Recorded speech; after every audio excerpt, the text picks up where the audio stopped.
हरे कृष्णा। तो आज हम एक नई बुक शुरू करने जा रहे हैं। इसका नाम है art of chanting, japa meditation techniques by his holiness Mahanidhi Swami. The Vedas proclaim that chanting the transcendental names of God is the Mahasadhana, the best and only yoga practice for this dark age of conflict, wherein terror and tension prevail. There can be no peace or harmony in the world unless the people of all nations garland their hearts with the holy names of God. Throughout the centuries, all divine masters have taught the same principles. Praise the Lord by singing and chanting his holy names. Such praise will pacify the mind, cleanse the heart of lust, anger, and greed, and surcharge the soul with joy. In 1971, during a conversation in London, Srila Prabhupada said, the whole world is suffering for want of God consciousness. So it is the duty of all religious sects to teach this simple art of chanting Hare Krishna. क्या कह रहे हैं? Chanting of हरे कृष्ण क्या है? Mahasadhana, the best and only yoga practice for this age of conflict. इस कलयुग में, है ना, राम ही सुमरिए गाव ही राम ही, एक कलिकाल न साधन दूजा, जो यज्ञ जप तप व्रत पूजा, राम ही सुमरिए राम ही गाव। इस कलयुग में और कोई साधन नहीं है, सिर्फ एक ही है कि प्रभु के नाम का क्या करें? सिमरन करें, प्रभु का नाम को गाएं। This is the best form of yoga और this is the only form of yoga. इस कलयुग में अन्य योगिक क्रियाएं पॉसिबल नहीं है। करने भी बैठेंगे तो कंप्लीट नहीं कर पाएंगे, है ना। और यहाँ पर क्या कह रहे हैं कि, और ये ऐसा नहीं है कि ये सिर्फ हम कह रहे हैं। आप जितने भी अलग अलग धर्मों को देख लीजिए, सभी में इस chanting of the names of God इसको प्रेज किया गया है। सिखिज्म में ले लें, बाइबल, क्रिश्चियनिटी, मोहम्मडिज्म, हर धर्म में भगवान के नामों को जपने का प्रावधान है। इसके बारे में कहा गया है ना। जो मुस्लिम में मस्जिदों में प्रतिदिन अल्लाह अकबर की जो गूंज सुनाई देती है, वो भगवान के नाम ही है।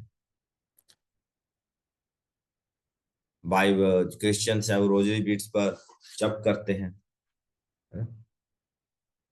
तो भगवान के नाम का जप करना कोई नई, ऐसा नहीं कि कोई नया मेथड है, कोई अलग हटके है। नहीं, यही कलयुग का मेथड है और सभी रिलीजियस सेक्ट्स जो हैं उसमें इस बात को दिया गया है। और then it is duty of preachers, इधर ये जो भक्तों की ड्यूटी है कि वो इस भगवान के नामों का प्रचार करें, कोशिश करें कि जो हरिनाम है हर घर घर पहुंचे, हर व्यक्ति के पास पहुंचे। ये हमारी ड्यूटी बनती है, क्योंकि जब ये नाम घर घर पहुंचेगा, है ना, जब हमारे हृदय में भगवान के नामों की माला पहनाई जाएगी, तभी संसार में शांति और सुख संभव है। नहीं तो यूनाइटेड नेशंस, है ना, यूनाइटेड नेशंस बस एक नाम है। हर साल जब यूएन की मीटिंग्स होती हैं उसमें झंडे बढ़ते जाते, गोपा जी कहते हैं फ्लैग्स आर इंक्रीजिंग, है ना। पहले अम, एक, जैसे उत्तर प्रदेश एक राज्य था, फिर उत्तर प्रदेश और उत्तराखंड दो अलग अलग हो गए। हैदराबाद आंध्र प्रदेश एक था, तो आंध्र प्रदेश और तेलंगाना हो गया।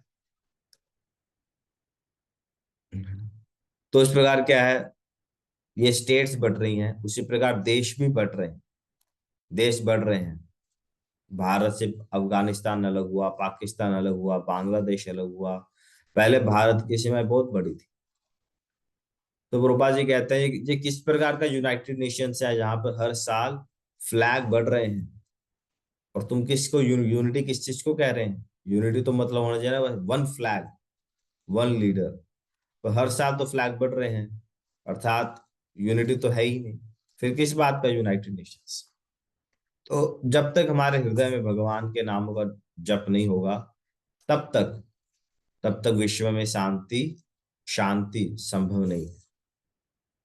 न पूरा संसार भगवान, इस गॉड कॉन्शियस, इस चेतना के, आध्यात्मिक चेतना के अभाव के कारण ही दुख भोग रहा है ना।